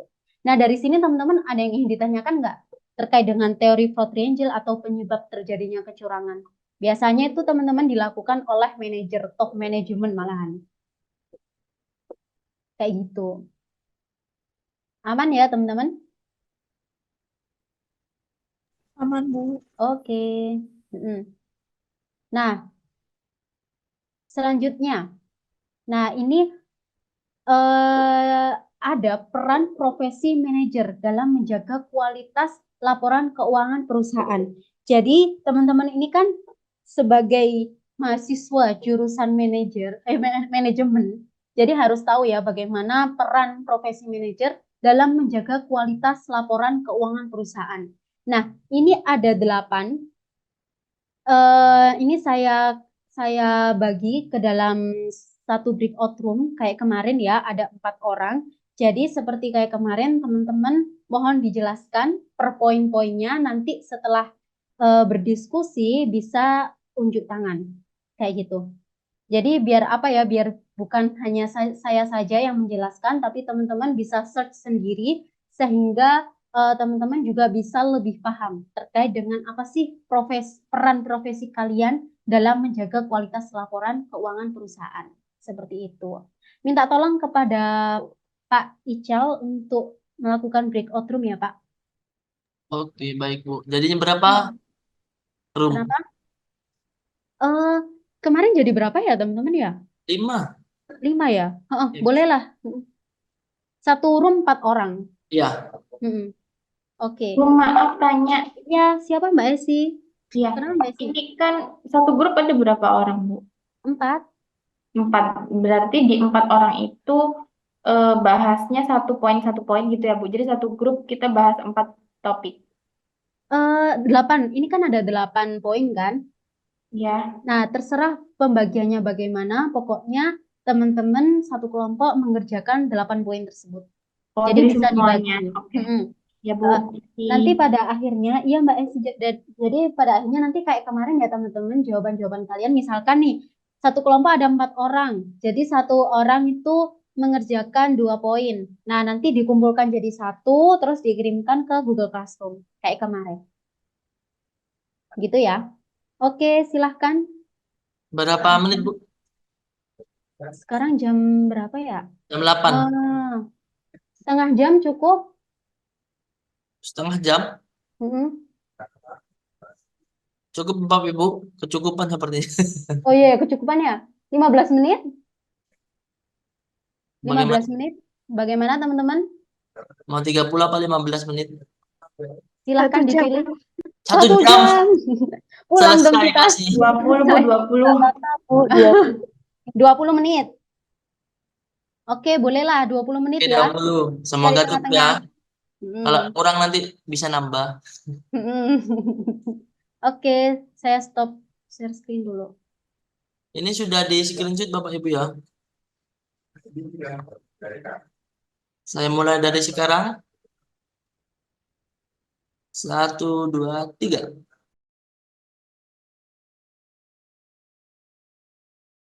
Selamat bergabung kembali Bapak Ibu. Gimana waktunya, cukup? Cukup, Kak. Cukup ya? Cukup. Oke. Jadi teman-teman kita rubah ya ininya, tata cara presentasinya. Nah, jadi kemarin itu kan tanya jawab, angkat tangan ya. Nah, sekarang saya minta, kan tadi ada berapa grup? 4 grup. Ya, Pak Ical ya, ada 4 grup. Nah, dari 4 grup ini, setiap grup silahkan mempresentasikan hasil dari kerjasamanya, hasil dari apa yang dikerjakan tadi. Perwakilan nggak apa-apa teman-teman, kira-kira siapa yang mau? Kasih waktu berapa menit ya kalau 4 grup Pak Ical? Ini tinggal 30 menit. Mungkin 5 menitan nggak apa-apa. Kalau 5 kurang, menit. Oke, jadi gini aja deh. Kan ada 4 grup ya. Grup 1, grup 2, grup 3. Bentar saya share screen terlebih dahulu. Oke, jadi untuk grup yang nomor 1, grup pertama, silahkan dijelaskan terkait dengan kepatuhan terhadap standar akuntansi dan juga penilaian resiko. Ada yang mau mewakili kelompoknya, teman-teman? Untuk kelompok 1, saya pengen tahu jawaban dari kelompok 1. ada Ibu Amaraci, Bapak Angga, Ibu Aula, Ibu Esi, Ibu Via Devi. Oke, Siapa yang mau mewakili? ayo siapa yang mau mewakili? Atau gantian, bergantian juga nggak apa-apa. Iya Bu, Angkat saya tangan. Ibu kebetulan itu Amaraci. bagian saya nyari tadi. Oke, Iya Mbak Maraci Amaraci. Bu. Benar. Angkat tangan Mbak Amaraci. Biar Iya terlihat iya saya. sebentar. Oke. Hmm, ya untuk yang sudah dari room 1 cari untuk kepatuhan terhadap standar akuntansi. Yang saya dapat di sini ya Bu, maksudnya yang kami dapat di sini juga seorang manajer itu kan berperan penting ya bagi suatu perusahaan yang di mana berarti manajer ini harus istilahnya ya harus mengetahui semuanya lah. Jadi di sini yang untuk kepatuhan terhadap standar akuntansi, yang di mana seorang manajer akuntansi harus memahami dan juga mengikuti standar akuntansi yang relevan, termasuk standar akuntansi pajak penghasilan (PSAK) nomor 46, dan juga ada beberapa langkah juga sih yang harus diambil untuk memastikan bahwa perusahaan itu sudah mengikuti kepatuhan terhadap standar akuntansi. Yang dimana yang tadi yang pertama harus memahami dan juga mengikuti standar akuntansi yang relevan termasuk PSAK nomor 46 untuk memastikan bahwa laporan keuangan yang dipersiapkan mendapatkan opini pada derajat tertinggi dari auditor independennya. Terus yang kedua yang bisa dilakukan adalah mengelola pencatatan transaksi yang dimana manajer akuntansi harus mengelola pencatatan transaksi dengan baik ya pastinya Bu, yang dimana juga termasuk mengawasi kegiatan operasional harian, seperti faktur, manajemen kredit, pembayaran pemasokan, gaji dan upah, serta pengeluaran lainnya. Terus yang bisa dilakukan adalah juga mempersiapkan laporan keuangan, yang dimana manajer ini harus mempersiapkan laporan keuangan secara tepat, termasuk menganalisa data keuangan dan juga memelihara sistem akuntansi secara tepat. Terus yang bisa dilakukan lagi adalah mengawasi kegiatan, yang dimana manajer ini kan berperan penting juga dalam perusahaan, jadi dia harus mengawasi nih tim-timnya, kegiatan operasional harian timnya itu seperti apa, agar manajer ini juga bisa tahu akhirnya oh celahnya ada di A, celahnya ada di B, terus akhirnya manajernya pun juga bisa cari solusi apa yang bisa dilakukan untuk membuat misalnya laporan keuangannya biar bisa lebih efektif, kira-kira solusinya seperti apa gitu, atau menggunakan aplikasi atau ya diperbantukan aplikasi, misalnya kalau di bidang retail bisa menggunakan Zahir, atau di F&B bisa menggunakan aplikasi Moka agar laporannya itu bisa lebih efektif ya, bisa lebih cepat, yang dimana semua data itu sudah terinput di aplikasi, tinggal di ekspor aja kayak gitu, ekspor impor. Terus juga pastinya mengikuti kode etika profesi, yang dimana manajer pun juga harus mematuhi kode etika profesi ya Bu, yang dimana termasuk menjaga integritas dan juga keandalan informasi keuangan untuk memastikan bahwa laporan keuangan yang dipersiapkan itu sudah akurat dan juga dapat dipercaya. Dan juga pastinya mengikuti peraturan perpajakan dan juga mengikuti peraturan laporan keuangan. Itu untuk peran manajer terhadap kepatuhan standar akuntansi.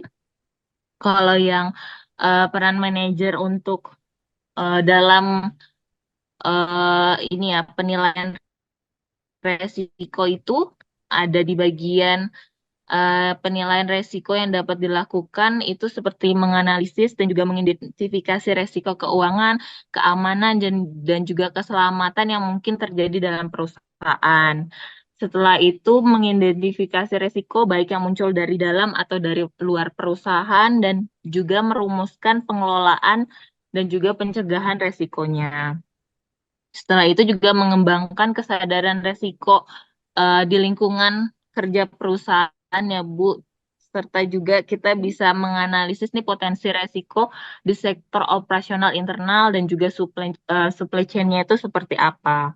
Terus juga yang bisa dilakukan adalah mengembangkan sistem manajemen resiko yang efektif yang dapat membantu perusahaan dalam mengantisipasi dan menilai resiko. Setelah itu juga kita bisa mengembangkan kebijakan asuransi perusahaan yang dapat membantu perusahaan dalam mengantisipasi resiko dan juga mengurangi kerugian. Dan juga mengembangkan sistem informasi akuntansi yang efektif yang dapat membantu perusahaan dalam mengumpulkan dan juga menganalisis data keuangan yang relevan.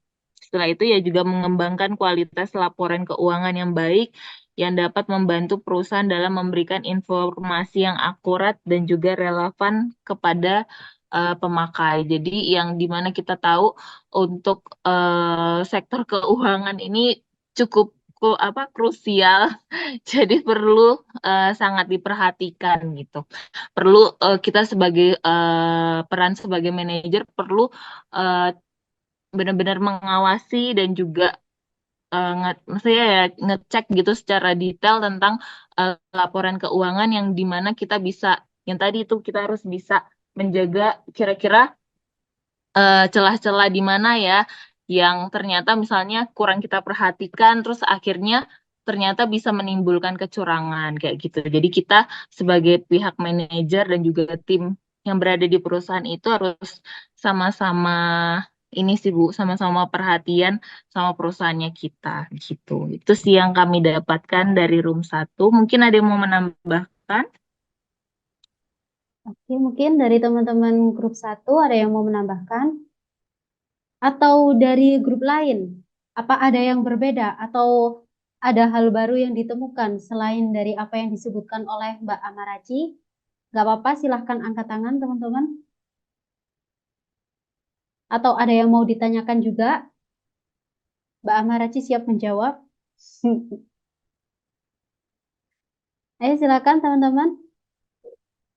Aman ya, kira-kira udah paham ya terkait dengan poin 1 dan 2, kepatuhan terhadap standar akuntansi dan juga penilaian risiko. Saya rasa nggak perlu saya jelaskan lagi karena tadi yang sudah dijelaskan oleh Mbak Araci juga udah jelas dan mudah dipahami oleh kita. Kira-kira lanjut teman-teman? Lanjut Bu. Oke, aman ya. Oke, selanjutnya terima kasih ya Mbak Amaraci dan grup 1. Nah, selanjutnya kita masuk ke grup 2. Grup 2 silahkan membahas terkait dengan transparansi dan keterbukaan serta komitmen terhadap etika bisnis. Silahkan, ada yang mau menjawab? Silahkan dari kelompok 2 yang mewakili. Ada Ibu Ana Irlani, Merlita, Ibu Rizkuna, Ibu Tiwi, Ibu Tusmiani. Ibu-ibu semua ini, Bu. Ibu-ibu semua. Ciwi-ciwi. Bu Verlita ya. Monggo Ibu Verlita. Oh ya, Bu Verlita. Mbak Verlita, silakan. Ya, untuk kelompok 2, ini kebetulan yang saya cari materinya juga. Ini peran manajer dalam menjaga transparansi dan keterbukaan. Dalam akuntansi, itu sangat penting untuk memastikan kepercayaan diri dari pemangku kepentingan internal dan eksternal perusahaan. Dan berikut ini ada beberapa peran kunci manajer dalam menjaga transparansi dan keterbukaan. Yang pertama, penyedia informasi yang jelas. Manajer harus bertanggung jawab untuk menyediakan informasi yang jelas, akurat, dan relevan dalam laporan keuangan perusahaan. Mereka harus memastikan bahwa informasi yang disajikan tidak disajikan dengan cara yang menyesatkan atau menutup-nutupi kinerja atau kondisi perusahaan. Yang kedua, pengungkapan yang lengkap. Manajer harus memastikan bahwa semua informasi yang relevan telah diungkapkan dalam laporan keuangan, termasuk resiko-resiko yang dihadapi perusahaan, kebijakan akuntansi yang diterapkan, dan transaksi atau peristiwa yang dapat mempengaruhi pemahaman pemangku kepentingan. Yang ketiga, ada kepatuhan terhadap standar pelaporan. Manajer harus memastikan bahwa laporan keuangan perusahaan disusun sesuai dengan standar pelaporan keuangan yang berlaku, baik itu standar lokal maupun standar internasional. Mereka harus mengikuti paduan yang ditetapkan dalam standar tersebut untuk memastikan konsistensi dan kepatuhan. Berikut yang keempat, ada komunikasi yang terbuka. Di sini manajer harus memfasilitasi komunikasi yang terbuka dengan pemangku kepentingan, termasuk investor, analisis keuangan, regulator, dan karyawan. Mereka harus siap untuk menjawab pertanyaan dan memberikan klarifikasi yang diperlukan terkait dengan informasi keuangan perusahaan. Yang kelima, penerapan prinsip-prinsip etika. Di sini manajer harus mengikuti prinsip-prinsip etika yang tinggi dalam penyusunan dan penyajian informasi keuangan perusahaan. Mereka tidak boleh melakukan praktik yang tidak etis atau merugikan dalam upaya untuk meningkatkan citra atau kinerja perusahaan. Dengan memainkan peran ini secara efektif, manajer dapat membantu memastikan bahwa transparansi dan keterbukaan dalam akuntansi dapat dipertahankan, yang pada gilirannya akan membangun kepercayaan diri dari pemangku kepentingan dan meningkatkan reputasi perusahaan. Oke, sudah ya Mbak. Terima kasih Mbak Verlita. Dari teman-teman yang lain, kelompok yang lain, ada yang ingin menambahkan atau dari kelompok 2 sendiri? Sudah sama ya teman-teman? Ada yang ingin ditanyakan terkait dengan poin 2 dan 4? 2, 3, 4, 5. Oke, nggak ada ya teman-teman. Kita lanjut ke grup 3. Grup 3 silahkan menjelaskan terkait dengan pengawasan internal yang efektif dan komitmen terhadap peningkatan berkelanjutan. Siapa yang mau mencoba menjelaskan? Ada Ibu Tessa, Bapak Raka Paksi, Bapak Reza, Ibu Widya Priska. Bapak-bapak? Dari tadi Ibu Tidak ada suaranya bapak-bapak. Ibu Tessa nih, Bu. Oh, Ibu Tessa. Oh iya, silahkan. Ibu Mbak Tessa. Baik, saya kan menjelaskan tadi kebetulan kebagian untuk pengawasan internal yang efektif. Jadi, peran profesi manajer dalam menjaga kualitas laporan keuangan perusahaan dengan pengawasan internal yang efektif itu ada beberapa. Jadi yang pertama itu manajer diminta untuk menetapkan budaya pengendalian internal yang kuat. Ya, diharapkan dapat memimpin tim, diantaranya kemudian juga membantu mendorong kesadaran dan juga memberikan pentingnya pengendalian internal seperti edukasi, pelatihan, dan lain-lain kepada karyawan-karyawannya. Kemudian membangun lingkungan yang terbuka dan komunikatif. Jadi mendorong karyawan itu untuk bisa menyampaikan aspirasinya terkait mungkin pelanggaran atau masalah tentang laporan keuangan yang terjadi di perusahaan. Kemudian yang kedua itu manajer diharapkan merancang dan menerapkan sistem pengendalian internal yang efektif melalui yang pertama siklus akuntansi dan proses bisnis. Jadi di sini manajer diharapkan untuk bisa memiliki pemahaman mendalam. Jadi walaupun manajer tapi memang tugasnya itu untuk bisa memahami sampai detail keuangan dicatat dan dilaporkan itu seperti apa mekanismenya. Jadi bisa mengendalikannya dengan efektif. Kemudian menerapkan kontrol internal yang tepat untuk setiap resiko. Jadi kan dalam keuangan atau lini bisnis manapun pasti ada resiko yang akan terjadi. Nah, manajer tugasnya itu untuk bisa mengambil keputusan dan bagaimana menyelesaikan resiko itu. Bahkan sejak awal manajer harus bisa mengidentifikasi semua resiko, termasuk juga apalagi di bidang keuangan yang sangat penting ini. Berikutnya, memastikan dokumentasi yang memadai. Jadi, dokumentasi itu penting untuk dari bisnis manapun dan juga dari divisi apapun, termasuk keuangan ini. Jadi, apalagi keuangan kan hanya percaya akan bukti. Jadi, benar-benar harus tepat untuk dokumentasinya dan lain sebagainya, karena biar bagaimanapun kita hanya percaya angka dan fakta, seperti itu. Kemudian yang ketiga adalah melakukan penilaian dan pemantauan pengendalian internal secara teratur. Jadi dari waktu ke waktu itu bukan kemudian dibiarkan, tapi secara step by step itu selalu dipantau, melakukan evaluasi risiko secara berkala. Jadi bukan hanya manajer itu harus menyelesaikan risiko, tapi ada baiknya dia juga bisa melakukan pengendalian. Jadi sudah sudah memperkirakan kira-kira risiko apa yang mungkin akan terjadi dan bagaimana pengendaliannya agar tidak sampai risiko itu kita alami, seperti itu, perusahaan alami. Kemudian melakukan pengujian pengendalian internal, memastikan semua kontrol internal atau setiap bagian administrasi dan lain-lainnya, apapun itu dalam tim admin tentunya, itu berjalan dengan baik dan sebagaimana mestinya. Kemudian menindaklanjuti tim audit dan investigasi, seperti yang tadi mungkin Bu dosen sudah sampaikan bahwa dalam mengaudit tentunya pasti ya mungkin kita bicara kalau lancar ya oke, aman lah, tapi kalau misalnya ada temuan-temuan kecil yang memang dia itu bermasalah, maka manajer ini harus bisa segera menyelesaikannya. Jadi kelemahannya apa langsung diselesaikan, seperti itu.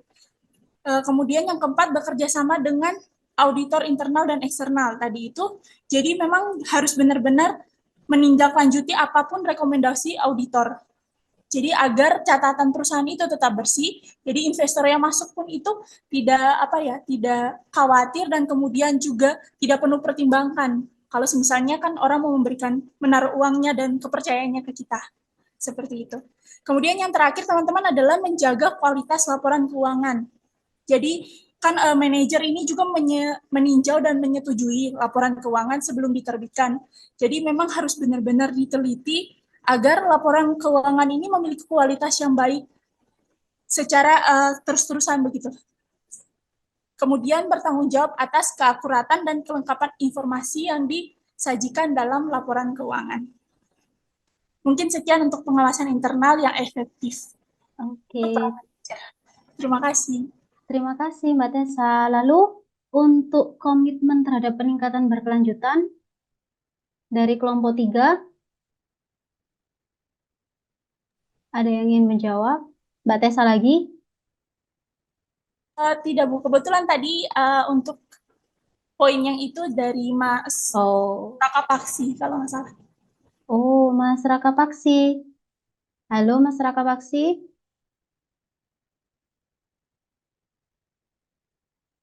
Oh, kok tidak ada ya?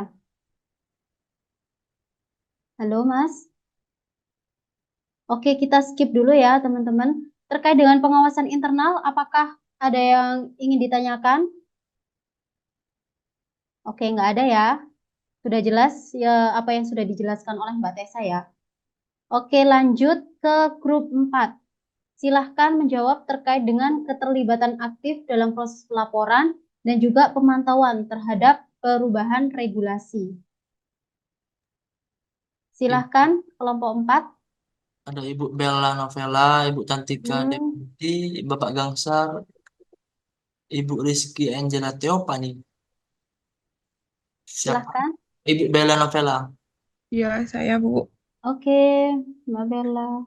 Untuk keterlibatan aktif dalam proses pelaporan, manajer perlu melakukan satu penjadwalan yang tepat.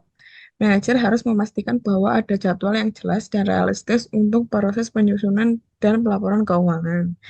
2. Pemantauan proses. Manajer perlu mengidentifikasi dan menyelesaikan masalah atau hambatan yang mungkin muncul sepanjang proses untuk memastikan bahwa laporan diselesaikan sesuai jadwal.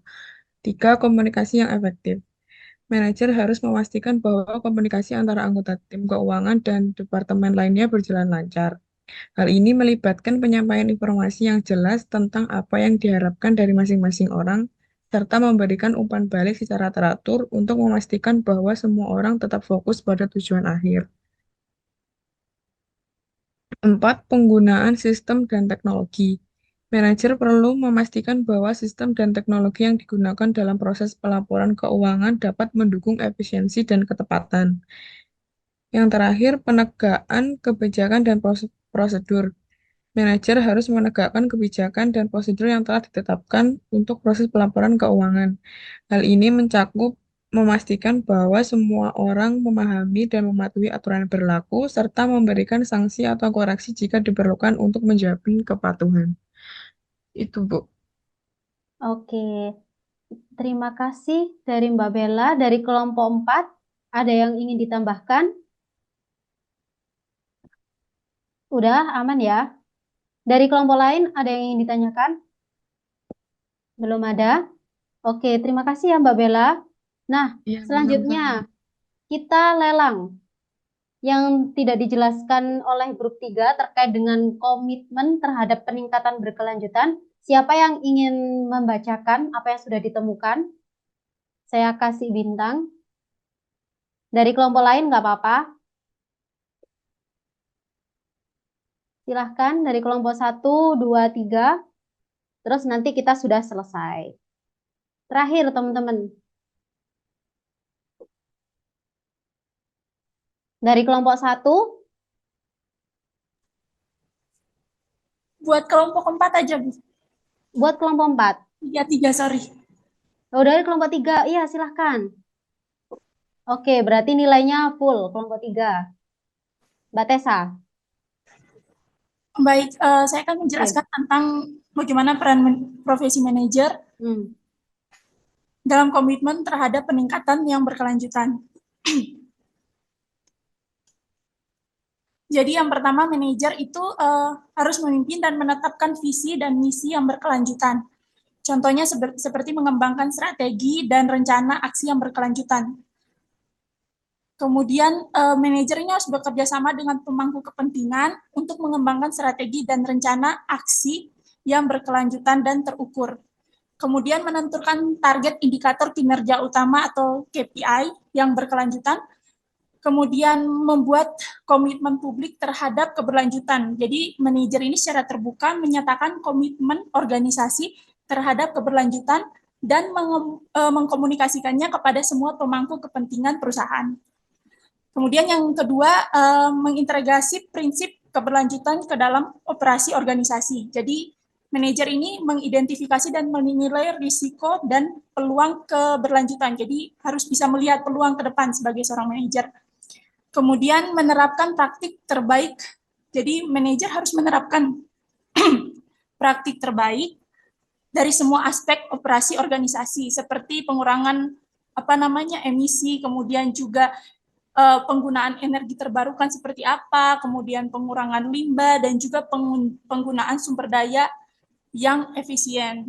Kemudian juga manajer harus membuat budaya keberlanjutan di tempat kerja, jadi menciptakan budaya-budaya positif yang kemudian bisa dipakai secara berkelanjutan untuk hal-hal positif dari kantor atau perusahaan itu sendiri. Kemudian yang ketiga, melibatkan pemangku kepentingan. Seperti pada poin pertama, jadi manajer ini perlu berkomunikasi dengan pemangku kepentingan internal maupun eksternal. Kemudian berkolaborasi dengan pemangku kepentingan. Jadi baik itu dari supplier atau pemasok, kemudian pelanggan, komunitas-komunitas lokal, organisasi, apapun perusahaan kita ya teman-teman. Tapi sebagai manajer kita harus dan perlu untuk berkolaborasi dengan baik pihak internal maupun pihak eksternal. Kemudian manajer juga perlu untuk membangun sebuah kemitraan dalam langkah keberlanjutan ke depannya sebuah perusahaan. Kemudian memonitor dan mengevaluasi kinerja keberlanjutan. Jadi bagaimana tadi sudah menentukan KPI-nya, kemudian melacak kemajuan targetnya ini apakah sampai, apakah bisa dicapai dengan baik, itu adalah tugas dari manajer juga salah satunya. Selain itu juga melakukan audit, jadi audit secara berkala di semua area. Jadi bukan hanya audit ini untuk untuk yang tadi Bu dosen sampaikan bahwa itu hal yang baik dan yang wajib dilakukan oleh setiap perusahaan untuk melakukan audit perusahaannya. Yang kelima, yang terakhir, meningkatkan pengetahuan dan keterampilan yang berkelanjutan. Jadi manajer ini juga harus bisa terus mengupgrade dirinya, kemudian nanti mengupgrade juga tim-timnya untuk bisa terus berkembang, mendorong pengembangan profesional dari SDM dan lain sebagainya, agar perusahaan ini pun bisa bertumbuh dan berkembang bersamaan dengan tumbuh dan kembangnya karyawannya. Mungkin sekian, terima kasih. Oke, terima kasih banyak Mbak Tessa. Jadi teman-teman, saya kira udah jelas semua ya apa yang sudah dijelaskan oleh teman kita dari kelompok 1 sampai kelompok 4. Nah, memang teman-teman, peran profesi manajer itu juga sangat penting dalam menjaga kualitas laporan keuangan perusahaan. Jadi dalam menjaga kualitas laporan keuangan perusahaan itu bukan hanya diberikan kepada akuntan saja, tapi manajer pun juga memiliki kendali besar dalam menjaga kualitas laporan keuangan. Karena apa? Karena seorang manajer itu merupakan poros yang sangat penting bagi perusahaan. Jadi manajer itu sangat menentukan apakah perusahaan tersebut akan berkembang lebih baik atau malah menurun. Nah, kayak gitu teman-teman. Nah, mungkin untuk presentasi hari ini, untuk materi hari ini saya cukup sudahi. Kira-kira dari sini ada yang ingin ditanyakan nggak dari materi hari ini? Atau sudah clear? Kurang 4 menit lagi udah jam 9 malam. Udah ya teman-teman? Udah aman ya? Oke. Oke. Oke, saya stop share dulu. Baik, silahkan saya kembalikan kepada Pak Ical. Alhamdulillah, sangat seru pergaulan malam hari ini ya. Ternyata Bapak Ibu ini, ibu-ibu sih yang kebanyakan, sudah paham semua Bu ya. Apakah ada yang ingin dipertanyakan sebelum pergaulan diakhiri? Kayaknya sudah wajah-wajah ngantuk deh teman-teman ini. Iya, Udah jam 9 malam ya. mau saya tambahin kesimpulan sepertinya sudah paham semua Bu. Tidak butuh kesimpulan Bapak Ibu. Tidak butuh kesimpulan. Saya mendengarkan itu sangat senang gitu. Alhamdulillah, mahasiswa Asia ini hebat-hebat. Aktif-aktif. Calon manajer sepertinya ini Bu. Amin, amin ya Allah. Kayaknya udah aman sih, Mas. Ya, sepertinya sudah aman. Sudah siap untuk diakhiri Bapak Ibu? Sudah ada yang sudah ada yang apa? Udah ringkes-ringkes, udah bersih-bersih charger laptop itu saya lihat tadi Mbak Verlita. Langsung tepar Udah tidur. mau siap-siap pulang ini yang ada di kantor. Baik, kalau tidak ada pertanyaan, perkuliahan malam hari ini kita akhiri. Terima kasih Bapak Ibu, Ibu Satya yang sudah bergabung pada malam hari ini. Semoga bermanfaat. Kita akan berjumpa lagi di pertemuan berikutnya. Sehat-sehat selalu. Sebelumnya mohon maaf lahir dan batin. Minal aidin wal faizin. Selamat malam. Wassalamualaikum warahmatullahi wabarakatuh. Waalaikumsalam. Waalaikumsalam warahmatullahi wabarakatuh. Waalaikumsalam warahmatullahi wabarakatuh. Makasih Kita Bu nggak Satya. Iya, sama-sama Mbak Esi. Sama. Terima kasih, Bu. Sama-sama Mbak Verlita. Makasih semuanya. Sama-sama Ibu.